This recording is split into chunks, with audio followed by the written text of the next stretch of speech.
It really is just the comfort of I have room to create and space to create, and there's no necessity of like horror upon me in order to do it. And that is kind of amazing, I think.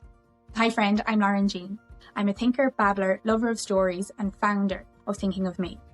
Welcome to our first season of Women Only Speakers, where we talk all things empowerment, success, relationships, and above all else, self. I hope you might find a new thread of thought as you listen. Okay, hello, and welcome Miss Aoife Meagher to the Thinking of Me podcast, officially our first guest for our first episode, and I'm really honoured that you said yes. You're saying yes to all kinds of things at the minute. So just to lightly introduce, Aoife's just got engaged for those listening, and I proposed to her to come on as my first guest, believe it or not. So all the yeses. Aoife is not only a good friend, she is an amazing writer. She is an actress. She is, as I say, wife to be. And more than all of that, she is someone with a huge imagination and an even bigger heart. And that was why I asked her to come on to be our first guest. So without further ado, Aoife, how are you? How's the day been? I feel very touched by that introduction. That is the nicest introduction I've ever been given, which suggests I've been given many introductions and I fundamentally have not. So, yeah, this is the best by far, but admittedly the pool to draw on is quite small. I'm good. I'm great. I'm sitting here in semi-darkness, but hopefully that's okay. My cat is nearby. She's great. Unfortunately, I did find out that I think she's eaten half an earbud today because I found the carcass of part of an earbud on the floor, and I'm quite concerned that she's eaten the other half. But hey, it is what it is. Am I right? So just a normal day. Normal day. It's She's what I'm never hearing. done this before. A normal day for you, I mean. Yeah. All things Jessie gal. Jessie is Aoife's cat, and I'm loving your background at the minute, Aoife, because I can see your photos and I know your couch well and your house and whatnot. Aoife's also a homeowner. I actually didn't use that in the introduction, but she is a homeowner, believe it or not, in 2024 as gal in her early 30s. So yeah, we want to know how you did it, really. Yeah, let that be our first question. How? Well, do you know what? Funny you should ask. I prepared nothing about this. But yeah, I do. I co-own a house, do I not? I often think about this. You know, when people are like, I often think it's such a red flag. This is me. I'm going straight in hot. I think it's such a red flag when people in a couple are like, yeah, my house. Yeah, when we're coming back to my house, they always say it's like a my thing. And I always find that like a real red flag. That's my side note on that. Not that you're a red flag because you aren't in the couple with me, so it's fine for you to say it. But if you were my boyfriend and you were like my house, I'd be like, no. I'm going to interject there. For those listening, I am actually Aoife's sister wife, so I feel very offended. That's a private joke. We'll come back to. Keep going. I'm so sorry. I forgot that we share both my partner and my home. I forgot that, but I never forget that we share this heart. So that's important. Again, for those listening, this is all private jokes. This is not actually the case. Welcome to Thinking of Me podcast, where we are openly honest about all our stories and friends. We've got in hard and fast. And I'm here for it. Do you know, the house, though, that was a funny one, because the house is actually an excellent gateway into talking about life in general, to be honest. Because I didn't, much like most, I think, millennials, to be honest, I didn't think I would own a house in actuality, or not for many, many, many long years. And I really, really didn't. And I kind of had come to terms with that in a way, but then also was raining against it. So I lived abroad for a few years there. And when I came home, I felt like I really had nothing except the piece of paper from university. And I was like, oh, wow, cool. I have nothing. That's so great. Love that for me. And moved back home to my parents' house. and all I had was a dream. All I possessed was my dream. I just wanted, like, as I kept saying, a room of one's own. I kept being like, that's all I want is like one, like like a one bed apartment or like a bed sit. Actually, don't think bed sits are even legal anymore. Ms. Divine, is that true? Do you think this No, is in Ireland, fact? bed sits as a definition are illegal. Yes. That's Good. not to say they don't exist, but yes, the bed sits as an entity are illegal in Ireland currently at time of recording. But go on, tell us about your dream. Fun fact, Lauren is also my property lawyer. So yeah, I wanted a room of one's own, and I was like, how am I going to get this? I'm probably not. But I was like, that's all I want. Like, that was my big goal. Like, I suppose I had kind of put aside other goals and ambitions, and I was like, this is the thing that I want the most, because I felt so strongly that I had like truly nothing, which was not actually the case, but I felt it all the same. And I was lucky enough to have folks to move back home with. And then basically, Jesus took the wheel, and we had a global pandemic, essentially. And what became like, oh, I'll stay at home for like a couple of weeks to months became like a full year. Maybe slightly more even, actually, now that I think about it, in the home. I think it probably was. Yeah, all in. And then just before the pandemic began, as in like days before, I met the man who is now my future husband, quite literally. Wild, what a wild thing to say. And because I had lived at home, because I had gotten like a quite poorly paying full-time job, but a full-time job all the same, and lived at home for like an extra 6 months, let's say, on top of what I was planning. And that kind of gave me the, let's say, seed capital to start saving for a property. And then basically I was just very fortunate in that the places I rented were at a low price point due to nepotism. And I was lucky. And there was also, like, let's be honest here, a pandemic, so I could do very little else. So I kind of had the chance to save money.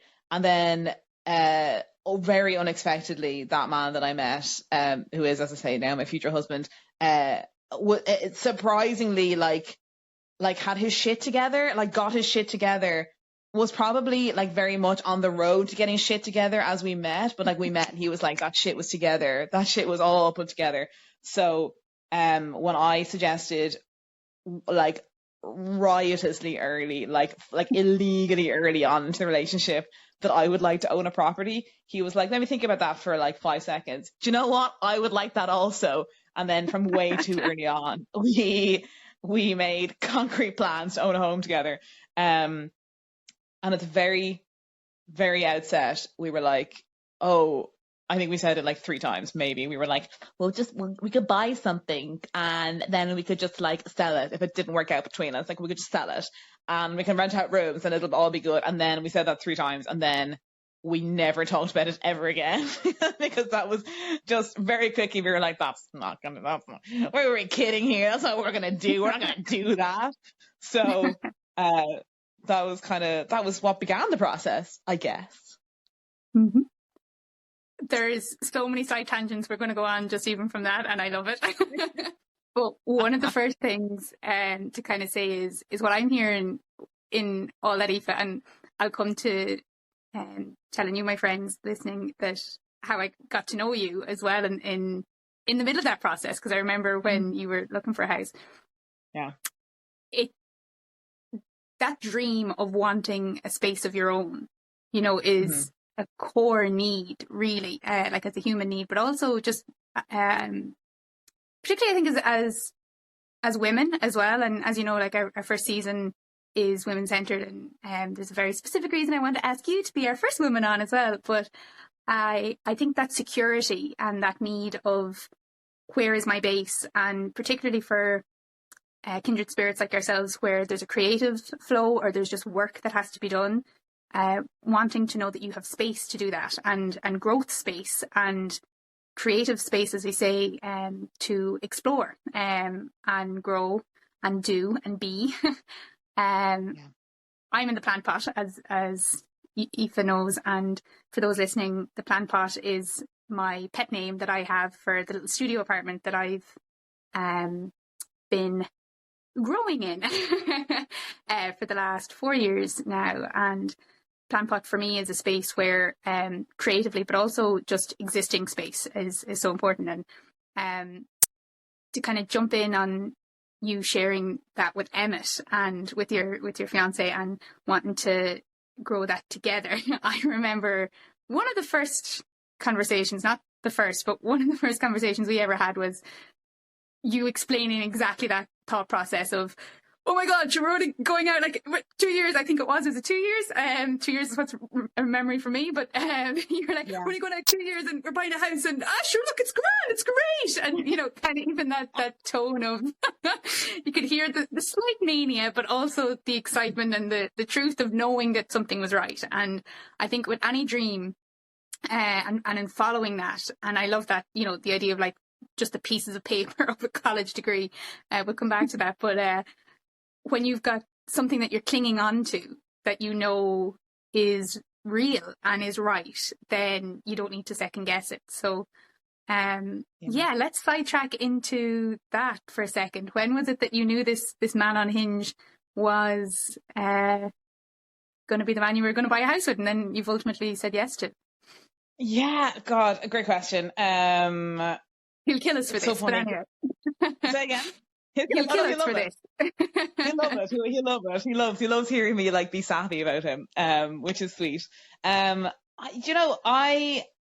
It's so funny. I often think about this, obviously, because I'm obsessed with myself. So I'm obsessed with this idea of when did I know?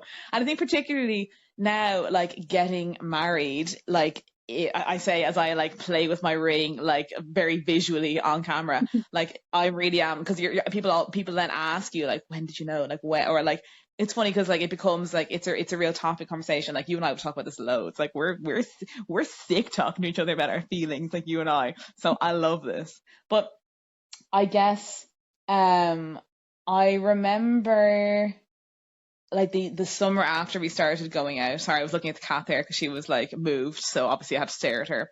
I remember the summer after we started going out. I don't remember when, but I remember it was that summer, and I don't remember any of the inciting incidents, but I just remember thinking to myself, like my brain going on its own thought kind of like journey, and I remember thinking to myself, well, like, yeah, Emmett and I will buy a place. We haven't really seriously started putting in the application. We did that for like another, oh my God, like 2 months. But I was like, yeah, we're going to buy a house and like, we'll probably get married. And then I wasn't even probably get married. I was like, well, we'll get married and blah, blah, blah.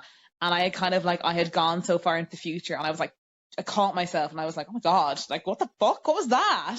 What was that you just did there? I went on such a journey, but like, it was like my brain was like, yeah. And what, you got a problem with that? Like I had never had certainty before in like a relationship, I suppose, and never like with Emmett. The real stereotype is like when they say, "Oh, my mother would always say like, oh, like when you know, and I was like, that's a crock. Like that's not true. But with Emmett, like I knew before I knew, and that was the same with buying a house. Like every step of it, like it was less so the house, I suppose, or more the idea of like us owning something monumental, or like owning home together. Like I don't remember ever deciding to do it. That's the thing. I don't remember ever deciding. It was just like step by step. There was never a shred of resistance. It was just like, oh, this is the next step, and this is the next step, and this is the next step, all the way to like signing the papers on the house here. Like there was never a moment of like, oh God, what the fuck am I doing? Apart from the moments that you get when you're like literally looking between houses or whatever. But like, I had a certainty about I suppose just about Emmett in general that like, I didn't think one could have. I think the only other uncertainty was with your solicitor. Oh my God, yeah, our solicitor. Yeah, he was a gas man. I love him. Like big ups to that man. Like He's getting a wedding invite. He's getting a wedding invite. He's getting a wedding invite. Very concerned about the fact that we were not married, but don't worry about it. Bro, we got you. We got it sorted out now. It's a little bit later than he would have liked. But yeah. Such an Irish stereotype that surely if you're not married, there cannot be a certainty in this arrangement. And we'll kind of come back to some Irish stereotypes as we go as well. Aoife, you said one thing there, in being obsessed with yourself, but also at the same time, not even needing a conscious decision in following the flow of the right feeling, with Emmett, with the house, and the steps that follow with that, like it not even having to be a conscious thought. I'm curious with that because I think, and especially for anyone listening who are thinking of me, our mission is always, my mission was getting to the bottom of what my question was. And this all started really when I started asking myself, is it me or is it the relationship? And from that, all the thoughts will go one way and the other, and in following kind of the threads of, well, where's the truth, I suppose, and getting to some answers and finding the next steps and what the next flow is. So, yeah, I suppose my question to you, Aoife, is in those times where we are obsessed with ourselves and we kind of go, "Ooh, what is this?" When do they come up for you? Or is it in certain areas of life or at certain times? Or is it just a self-awareness process that maybe you've always had? Or, yeah, I'm curious as to know a bit more. So this might be not what you mean, so feel free to like move this around or whatever.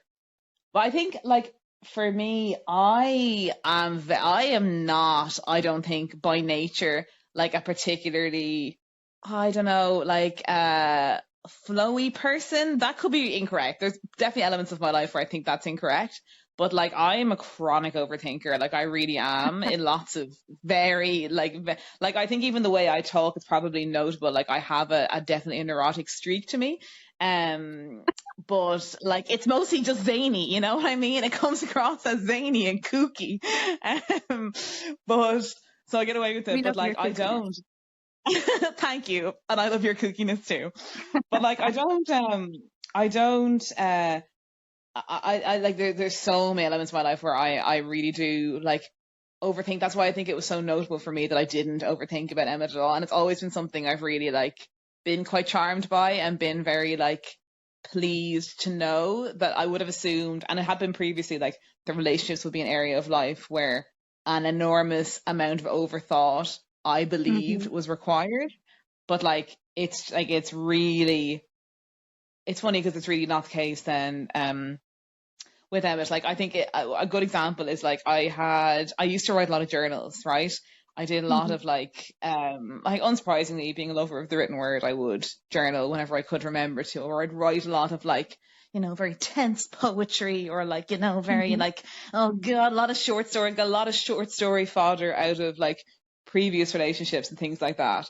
And I would always say that I write best when like sad. And I always be like, oh, being sad, like, is my inspiration. Like, this is what drives me to be like a great creative. And I'd always say that. And like me and my friends would always laugh about this, but I'd be like, but all the same, it's very much true. And then when I met Emmett, I remember I like, it's funny. It's something I wish I had written about it, but like I didn't. I just like, I had such peace that I didn't. Yeah. I stopped journaling. I actually really struggled to pick up the habit again since. But it's kind of like. Can I jump in there for a sec? Like, yeah. Just to say that I resonate so strongly because I know I've journaled that. I know I have it written in black and white, and the date is somewhere when we go back through the journals. But I know I said that I find it easier to write about the pain than I do about the pleasure moments as such. That I can't seem to catch the big heartfelt moments because I'm too busy living it. And I think I really acknowledged that somewhere around 4 or 5 years ago now. But sorry, I'd like you to go on, but do you feel that too, maybe, that sometimes as writers we can be caught living the moment, that we don't always catch the moment, that it's maybe more so an isolated time. Or sorry to jump in there, but that's absolutely. what I find. I do. I really, because I was really like, oh my God, why can't I write? Why can't I capture this? But it's almost like I kind of wonder now, if I'm really thinking about it, did I have to write about so much of the dark times just as a way to process them because I couldn't, there was no other way to do it? And then in the happy and the light times, like I was not obliged to capture them because I didn't need to, like, they were not demons that needed to be exorcised. They were just moments of life. And you know what? Like, I also was wrong, I think, because I had the perception for years and years, and like really like laughed about it, but also like fully believed that, like, in order to be a truly great writer, or to create truly great, like, writing, not even art, I won't even say art, but just to like truly write like excellent things, I needed to be in a state of like usually around a relationship, like a state of anxiety or a challenge, like to be challenged. And that was how I would write most prolifically, or in the best way. That is false. I know now that that is false, because after I had met Emmett, and okay, I wasn't journaling as much anymore, and I wish I could. All what I have instead is memories, which are also equally as valuable. But like, as a writer, you'd love to have the written word, but like, I really was too busy living it to write it down.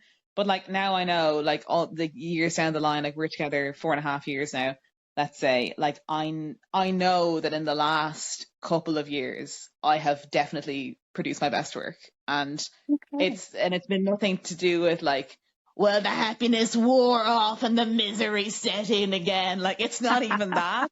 It really is just the comfort of, I have room to create and space to create, and there's no necessity of like horror upon me in order to do it. And that is kind of amazing, I think. 100%. And I think you caught it exactly there. I always say the power of the pen for me was when I couldn't say it and there was nowhere else to put it. It had to go on paper, and the words had to come out somewhere. And that's where some of the darkest, but also some of the most insightful moments live, is on paper, because there was just simply nowhere else for them to go. So then the beauty of being able to live it out and have those memories, and write in hindsight, I suppose, of them, or use them to fuel them. Would you say, Aoife, that some of those, and I'm asking this kind of in a knowing way, would you say some of your memories and experiences have come to life in some of your most recent works, or compared to those original short stories that you mentioned, say, with your first relationship? And how do you kind of see a comparison there? Yeah. And for anyone listening, as I say, sorry, but for anyone listening as well, the power of stories is what I learned from. And I really think that whether it's fact or fiction, whether it's real life or something that's been imagined, there's a huge message within them. So yeah, Aoife, like, do you notice the difference in your writing, as you say, but also where's the comparison, I suppose, for you at the minute? I definitely do. I definitely see, like, I see clearly the effect, like, that the events of my life have had on my writing, and like, they're kind of like a bit of a time capsule. Like, I don't like, Lauren, as you say, you asked this in a knowing way because you would know a lot of my recent works, and in fact have worked very closely with me as a creative team on some of them in particular. So like, one that I think is probably worth us talking about is the one, the one that we've worked on most recently is probably the most kind of accurate to this. So I wrote a play, I'm gonna say 2023. Yeah, it must have been 2023. God, trying to make the times line up there. I wrote it based on a house viewing play. Ended up being called No Place, which, shout out to Emmett, it was him who came up with the title because I'm really bad at titles. I actually promised him we'd write it together, because I had the idea when we were leaving a house viewing and I told him about it. And Emmett is also a copywriter and an excellent creative. And I promised we'd write it together. And then very quickly after that, we got a flight and we were not sitting together on the flight. And when we came off the flight, I was like, I'm so sorry. I think I wrote that play without you. And he was like, well, I'm proud of you, but also what? But that empowered play, woman ready to go. very much so, very much empowered Thought woman to go. came. Thought came and run with it. Absolutely, you really did. But that is very much an expression of actually a lot of things, to be honest with you. It's about purchasing a house, about someone looking to purchase a house, because that's what I was doing at the time. And like, you meet such interesting characters as you're doing that, it really lends itself to a play, and I thought it could be interesting. But you know, the characters in that play, which Lauren is obviously very familiar with, as my assistant director and my stage manager and everything else that she was for this production. Couldn't have done it without her, and we're actually going again, so I will not be doing it without her again, because I'm excited. But you know, like, pulling it on my core strings, that they brought a lot up for me as well, so very grateful. It was a special kind of, it was a special project. It was a really important one for me particularly, and I hope and have been happy to hear that like other people have been similarly touched by it. But the story of it, like, it's not about, you know, a couple, as I was at the time, buying a house. It's about a lot more than that. So there's definitely threads from like the kind of the previous times in my life where I maybe wasn't in as happy a place, that are represented in that story. But there's lots of my own ruminations on home and place and that kind of stuff in it. So I can see, I think previous projects have maybe lacked the light and shade that this one did, that No Place kind of, I think, possesses, or I hope possesses, because I think in previous times I wasn't able to fully express that light and shade. I didn't have enough, I think, of either, or too much of one and not enough of the other. But I kind of feel like this is a true expression of a moment in time, but is not maybe holding up a mirror to my own life, has enough of a distance that I can kind of stand over it as being influenced by my life, but not exactly a mirror to it. 100%. And I actually find that really important myself. And as a rule with the blog, the mission for me with the blog was originally, if I'm thinking this, someone else is thinking this. And this is the kind of thing that we don't see enough. And social media was, Facebook originally was the first platform for sharing on, and brought that over to Instagram then in 2021, and bring it through email newsletters now as well. And people can get them on Thoughtful Tuesdays. But I had the rule that if this is too raw, I'm not going to share it publicly right now. I kind of learned that the hard way. I think that's the difference between growing up. I think that's the difference between as you see those mirrors reflected back, kind of as you say, that, you know, and if you have that awareness enough to see that in someone else, but when you really see that with you, I think your work is always, I've noticed that your work is always more commended when you're sharing a piece of soul, piece of truth as such, or something you've written from an experience, whether again it's an imagined or a true story, and you've enough of a distance from it that it's sat for a little while. So my rule was always, I need to at least be able to reframe this thought before I put it out there, because yes, it might be recent or relatively new, but I'm learning with it and from it. Is kind of how I would have always approached the origins of thinking of me, and still anything we share, you can only bring someone as far as you've been yourself, and so on. So how would you define yourself, I suppose, Aoife, or your work as a writer, and particularly as a woman, a female writer, from that original short story that you would have had, say, in that relationship, and either the quality of the work or you as a person, as you can see yourself, and with No Place now? Do you know, interesting to look at that trajectory. It really is, because I think like when I would have started writing, kind of like, I'm going to say quote unquote seriously, I felt keenly that I didn't feel like my writing was like up to scratch. Let's Hmm. say I felt like the writing that I had, like very raw, emotive kind of writing. I had come from like a university degree, let's say, which was amazing, but like kind of fed my sense of inferiority in my writing. It's funny because I this is a slight side note now, but like I Hmm. would have originally kind of build myself more thinking about like career wise. I would have built myself that it was more likely I would be an actor director or work elsewhere in theater or film.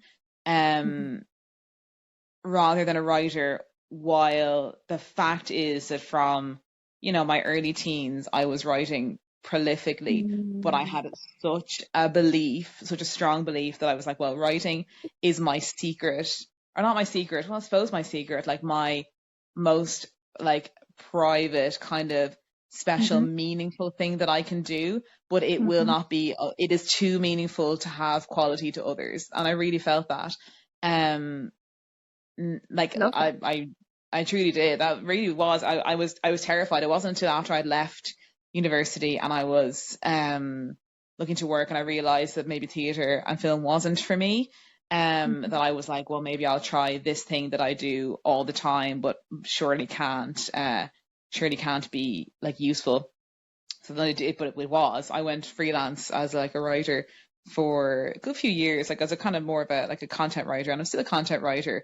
My day job is still that, so it's been amazing to feel like I can do that even as like a day job situation, but still Hmm. have time for creative thought. But I suppose like thinking about then the journey from like those early kind of more creative, that early creative writing to where I am now, I think I have gained confidence and experience which can't be bought. They truly can't be bought. I just written so much, and some of it, most of it, has been garbage. And I still write garbage, like knowingly write it. I let Hmm. myself write it. I allow myself to write it because That's great I've discipline. realized, yeah, it kind Yeah. of, well, that's kind of you to say. I realize I Yeah. need to. I really Yeah. need to. Like I will Mastery of sit down. practice. Yeah, that's it. And Yeah. that's exactly it. Sometimes I will sit down and Emma will say like, "Oh, what are you writing?" Or which Emmett is just happy for, he's always very supportive of my writing, so he's never like, he's not man to look over one's shoulder. But if I'm ever talking about Hmm. like, oh, what I'm writing, I will tell him like, I'm writing garbage. That's what I'm writing right now. I'm writing garbage because I don't, that's what needs to be written right now. Hmm. That's it. But then like, I think the ability or the allowing myself to write garbage, the purest of garbage. I think sometimes I hope that it is the deal with the devil that I make, the devil being myself, the deal I make with myself, that I allow myself to have hours and hours and hours, days, like months, weeks, whatever it is, Hmm. to write garbage. But when I need to write something to a deadline, which I've had to do, like I did like 2 weeks ago, I had to write like a play to a deadline. Hmm. I can just do it sometimes. You know what I mean? I honestly, for the most part, when really, really needed, I can just do it. But that's only when I've given myself the freedom to just like, to be trash. Do you know what I mean? To write trash and be like, Hmm. it's fine, no judgment, girl, to myself. That's it. And then it's in those, as they say, like who you are in private is what you're rewarded for in public. So it's those practice of I'm going to keep getting this wrong until I get it right and show up then, when I know I need to show up and as you say with the deadline and so on. Aoife, there's two really great things, but I love how you said that it was too private and too meaningful for you to share.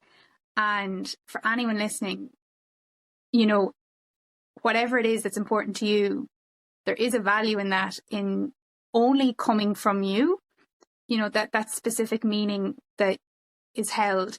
And I say that because like High School Musical days, like everyone had a High School Musical pencil case, or High School Musical paraphernalia or whatever else. Same with Harry Potter. But Potter for me, I could always share a bit better because I think the Potterheads we all just kind of would have always united and things like that. But I think there is something that when it's super special, or you have an attachment to a story where it's like, this is only for me, and no one can really get it the way I get it. I think, and I know I've come to learn that it's as you share that with others, even if someone else already knows the story, even if someone else already is a High School Musical fan as well and has a pencil case, the way you interpret it and the way that is your special secret, your special thing, is unique to you. And I found that it's in sharing that it makes it actually twice as meaningful than it was when it was a secret. Would you agree, Aoife, or how do you feel like kind of pushing through that other side of this is just mine and sharing your writing then, like 100. I could not agree more, honestly. Like that's really struck me. It's so funny because it really, for me, depends on the project. So the last project, so that project No Place that we're talking about, hard to share, sure. It was a short play, it's like a 40-minute long play. And was it hard to send out to people? Yes, but there's a caveat there because it was hard, but like sometimes I find it simpler to write plays, even though I try and bill myself not as being like a playwright, which is kind of a strange thing. I try and I need to lean away from that. I don't know, I don't really know why. It's something really to investigate, I suppose, in myself. But I find it a little bit easier to share plays. I think, do you know what it is? I think possibly because I came from getting education in theatre and stuff like that, I'm a little bit more used to the feedback kind of loop of theatre, and I don't really mind even in being an actor in that sense. Let's say when I'm doing acting bits, if there is feedback or a direction or whatever, I'm fine with that. I'm happy to take that in, and I hope that in most cases I don't take it personally. I really would always strive not to take it personally, and I would hope that in general I wouldn't. And the same I think is true for the way I kind of receive thoughts about my plays. And obviously there is an incredibly personal element to it, particularly with writing more so than with acting for me, for sure. But there is this alarm will tell you as well, this be no secret. If I receive feedback that I don't like, I'll sometimes just be okay, and I just won't. I'm well, that's just your opinion and I don't agree. But never I never verbalize that. I always appreciate when people take the time to tell me their thoughts on stuff, because that's, valuable time of theirs and valuable thought they've put into it. But I do have an ability with something let's say playwriting, to kind of have a bit more of a I don't know, a curtain between me and the responses. But that is not true of all projects. When you talk about the personal, the real secret, the really thing you really resonate with, that is so special to you that you find it very hard to talk about. I 100% get that, because one of my big ambitions would be is a kind of a full length project that I've been working on for many years at this stage. And I've been lucky enough in recent years to get more development with it. Thanks to Words Ireland last year granted me a writing mentorship. So I was given it was great. I was matched with an amazing writer, Dave Rudden, who I met with and provided me with a lot of feedback and a lot of really, really excellent ideas. And it was by far and away the best thing that happened in my writing career, and has given me real verve for the future, which I was really lacking that, or really lacking focus with that.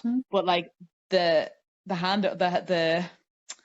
the trade-off with that is, in order to receive all these excellent recommendations from Dave and all these amazing thoughts on my writing, I had to share it with him. I had to give him 10,000 words every time. And that was horrendous. The first one was it was being skinned. It was so hard to do. So hard. There's huge vulnerability, no matter what it is, even, and I think it comes back from school for definite, and or in at home.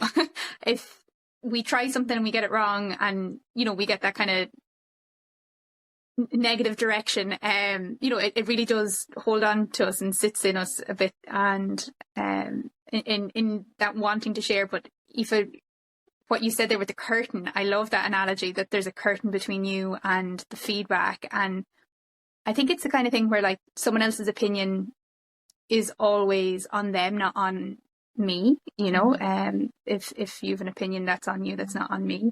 But it can be constructive when we get curious as to, is that something that they're trying to help me with genuinely, or is it the opposite? And I don't want us to go too deep with that at the moment, but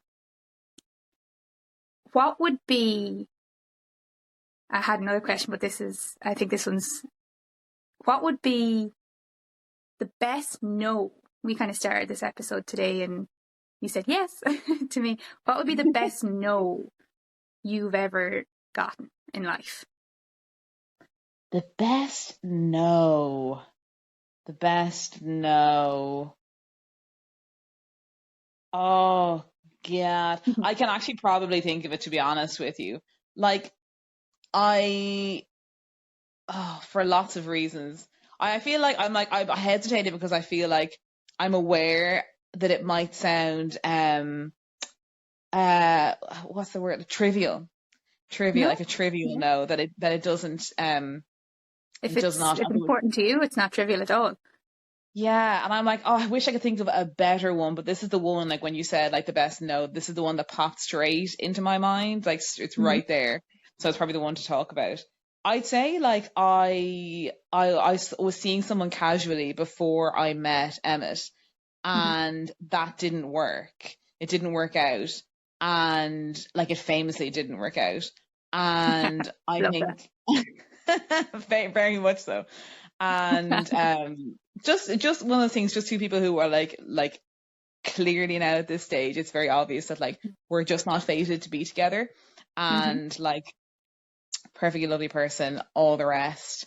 But I felt that no in the relationship not working and it not gelling at, like, at a fairly early stage as well, is probably the most important one, because when I think about like the path that my life took after that, which is not that long ago, like it's 5 years, maybe not even 5 years, just over 5 years, something like that. It wasn't too long before Emmett and I started seeing each other.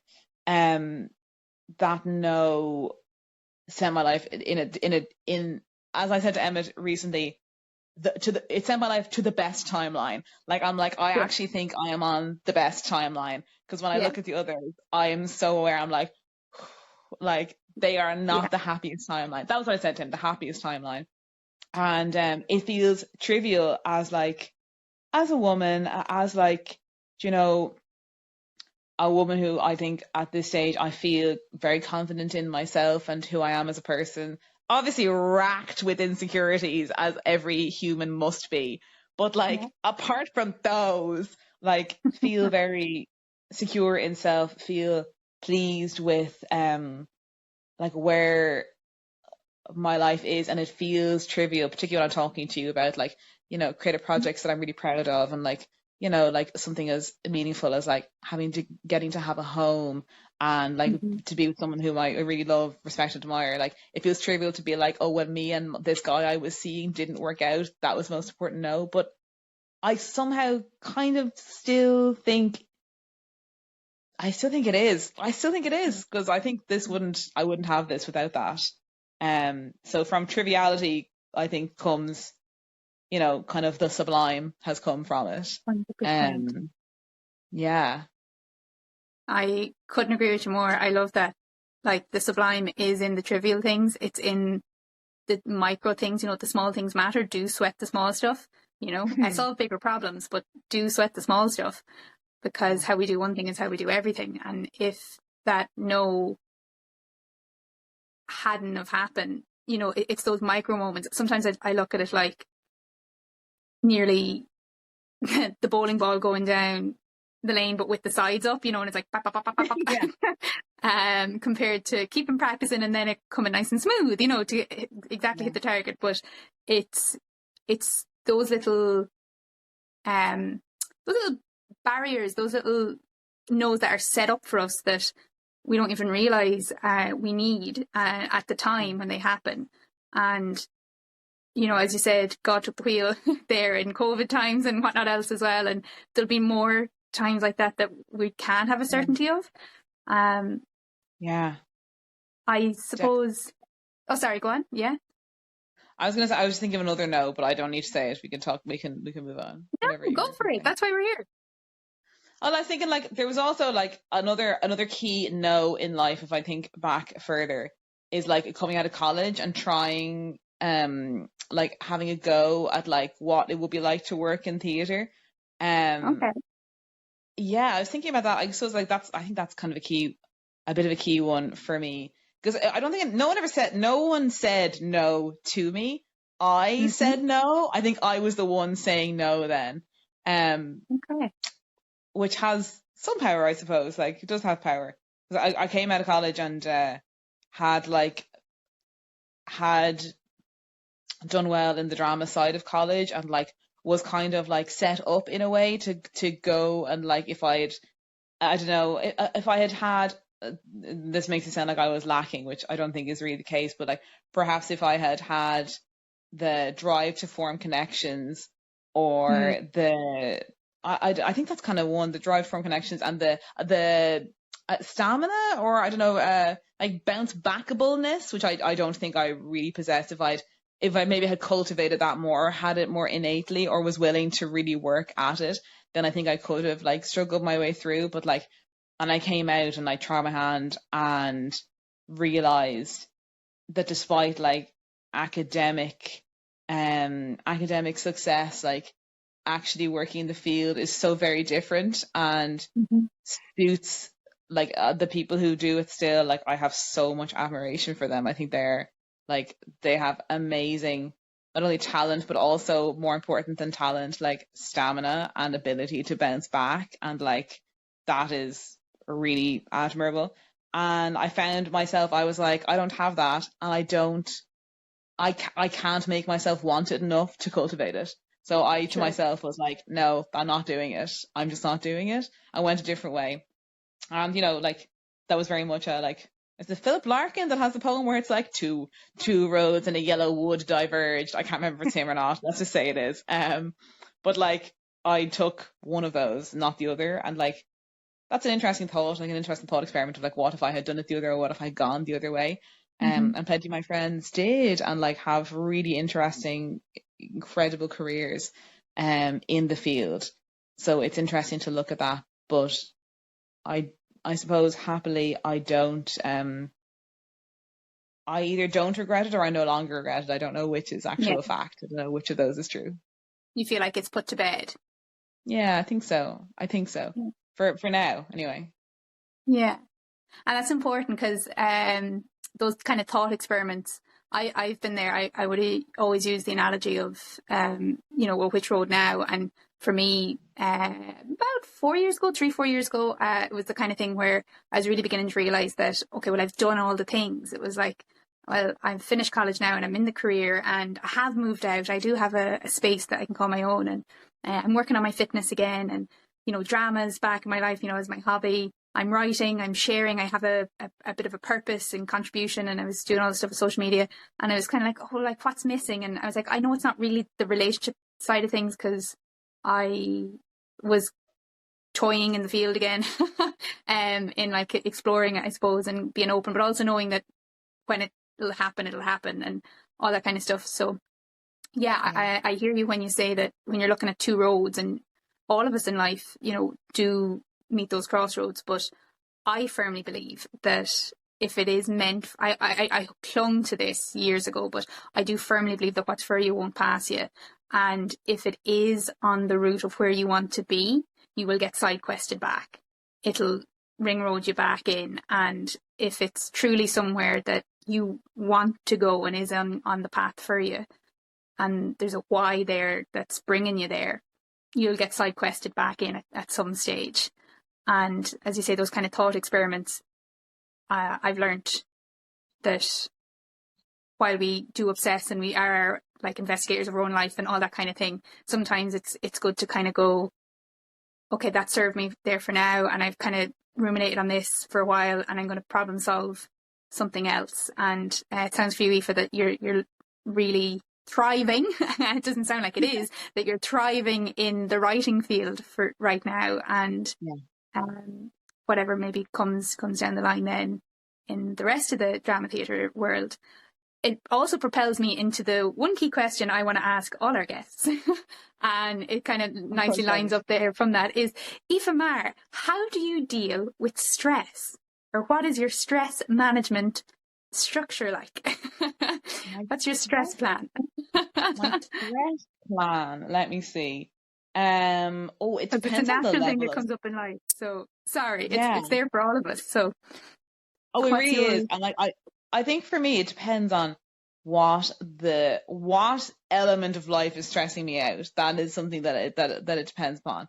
I'm actually surprisingly, I'm really stressed by environment. I've learned this about myself only in the last 5 years, I would say.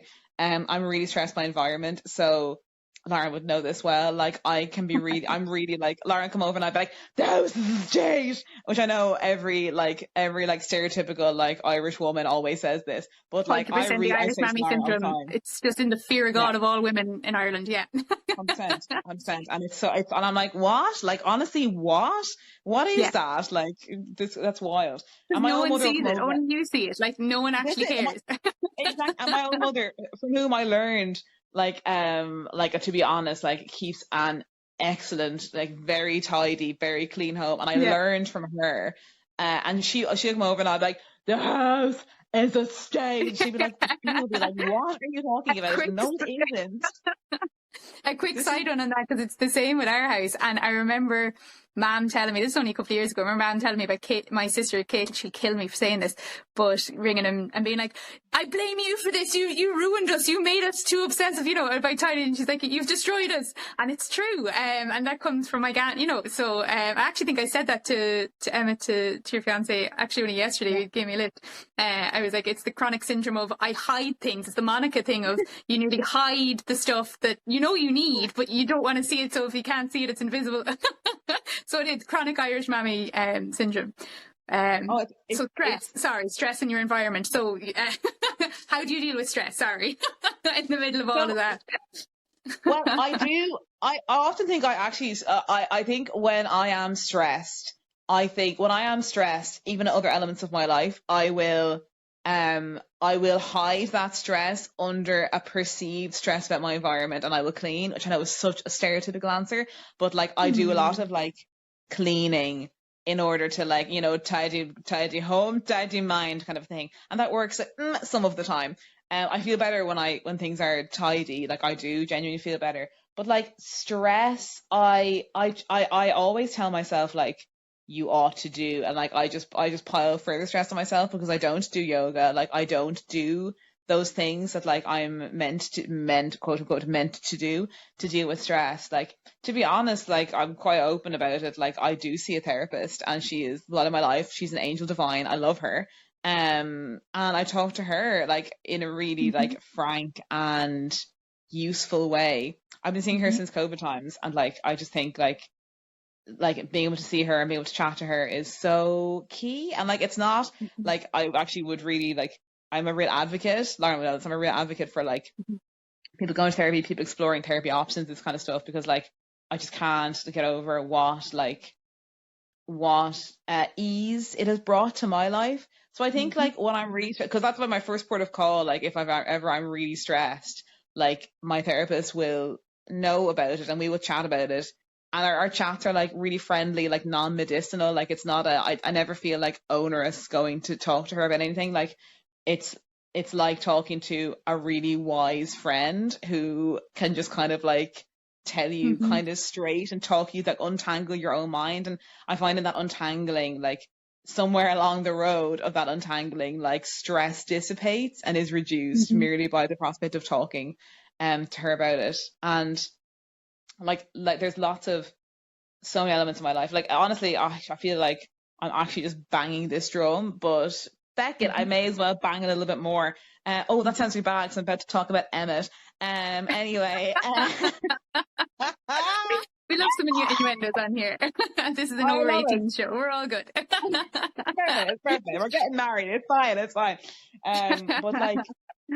But like, honest to God, like if you think about like stress reliever, like that man is like a lavender candle. You know what I mean? He's such a stress relief in my life because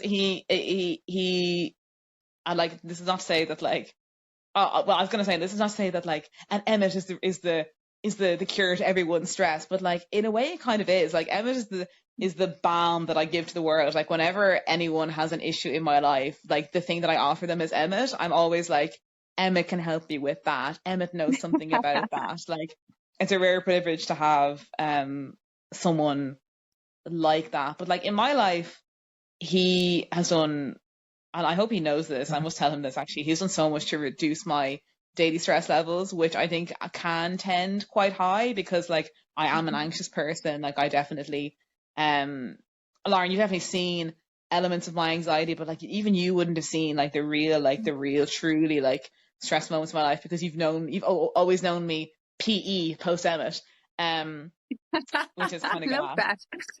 Yeah.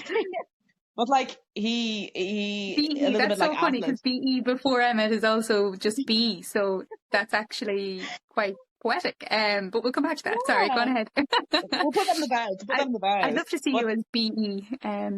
BE. I don't know if you would, to be honest. I don't know if you would. Well, you got to see me. It was fun. Aoife recently had the fun opportunity of sitting alongside me in the dressing room for Sense and Sensibility, where I had to do my hair on repeat for 6 days in a row, including dress rehearsal. And she was like, "This is a whole other side of you." She was like, "I'm getting a whole other version of Lauren." I was like, "Yes, I hate hair." It was amazing. So you got a tiny nugget of the stress versions of ourselves, and I can't wait for the day that you stop being friends with me when you see the full version. But anyway. But like it is gas, like it is like definitely like I'm thinking even more BE times, but like he is a real ally to the stressed woman, you know what I mean? Like to anyone under pressure, I really like I could literally wax lyrical about him because I truly think he is the best of men. But like I think Emma goes beyond like the trope of like, oh, one great remedy for stress is having a supportive partner. Like I'm sure that's true and that is true, but like I can't even speak for that because I can only speak for just even having someone like Emmett, whether he is like a partner, which I'm lucky enough to have, or like, you know, as he is like a friend to you, Lauren, or a friend to so many people, like his ability to kind of like Atlas hold the world on his shoulders is astonishing. And I think like that, although I wish to then hold much of the world off of his shoulders in return, I think we kind of do it. I hope we do it enough for each other. I hope so. I hope I can see that as an outsider. I hope that's okay to say. And I'm going to jump in there and just say, because I'm going to push the boundaries here.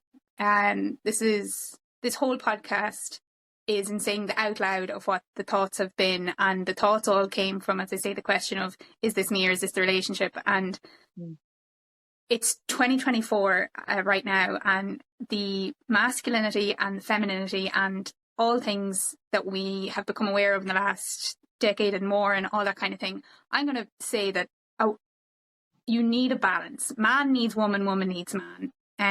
In the energy format of how that can coincide. And that's not to say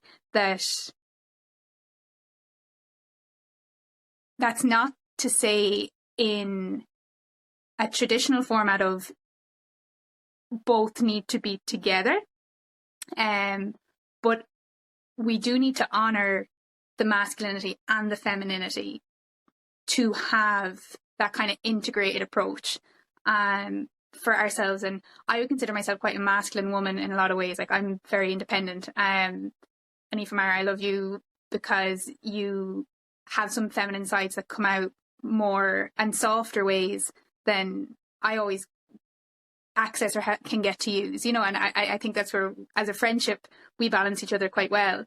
But I hear you when you say that Emmett as a stress relief. It's that kind of provider protector side of things, that definitely does lower the stress levels for the hyper feminine energies then, or like, as I say, woman versus man, and so on. Without going too much on a tangent here, for those listening, at Aoife's engagement party, there was the conversation of, and you've said this openly, Aoife, that, Emmett allows her to be a passenger in life, and that he's nearly like the artistic wife in yesteryear, where the wife would do all the doing so that the artistic man could just be the artist. And Aoife has the grace of being able to be creative, while Emmett does all the bits and bobs and the car and the NCT and all the stuff that can take up so much headspace and organisation space and time, for sure and for certain. So at the engagement party, Aoife kind of shared that, and I brought up, oh, well, if Emmett dies, I'll take care of Aoife.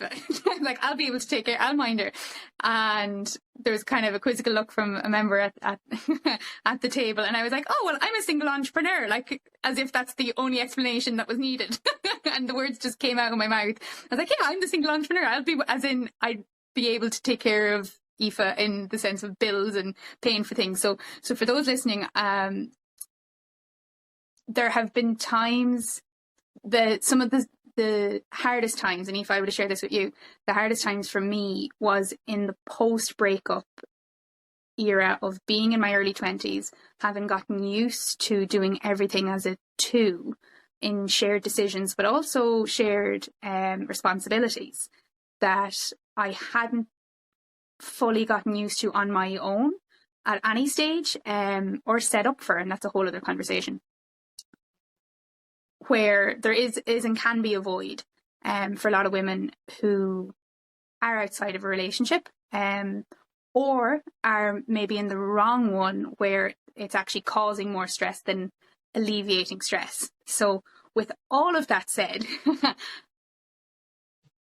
would you say, Aoife, that let me rephrase.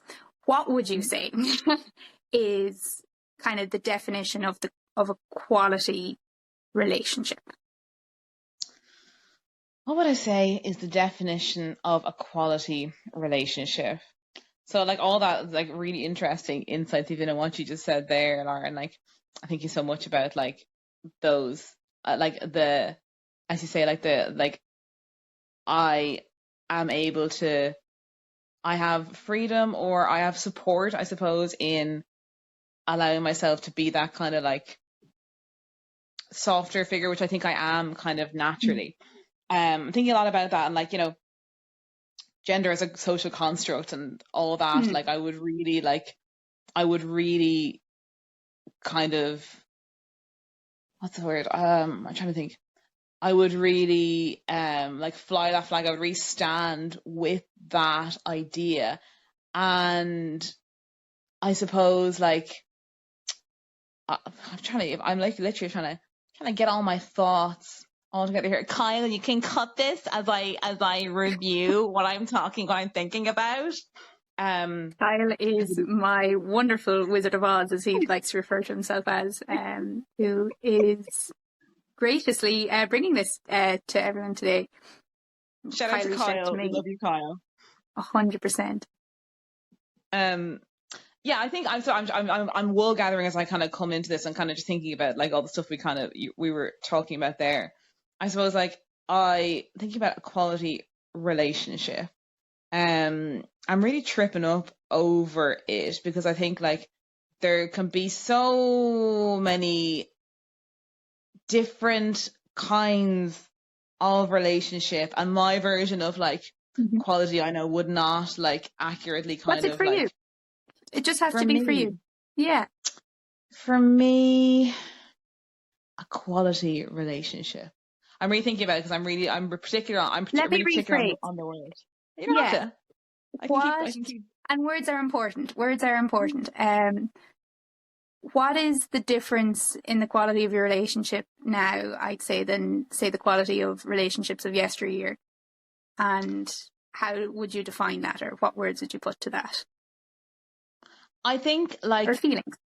Yeah, I'm thinking a lot about like quality. Like honestly, I think thinking about the relationship that I'm in now, like it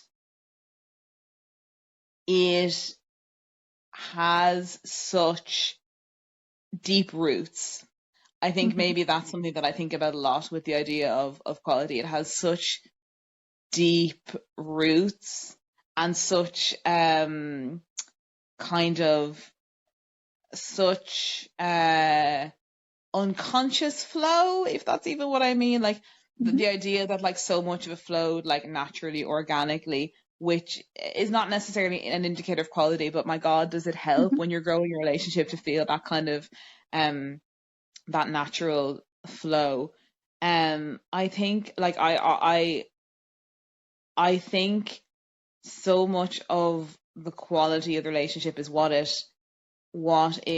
how it serves the two of us who are in the relationship. And like I I think it is easy to feel like the quality of this relationship is so strong because I truly admire the person I'm in the relationship with. Like people are Hmm. always like, I don't know how I got so lucky, and I am always like, okay, sure, but like I don't know how I got so I don't know. Like it's fine if you guys don't know, I'm sure, but like I don't know. Like I think that's I really I really like I really do feel that, and I try and express that Hmm. frequently because it's so important. It's so important to me Would you that say, Aoife, that like, because I think that we can only receive as much value as we're open to getting. Would you say that even, and this is a deep one, but Mhm.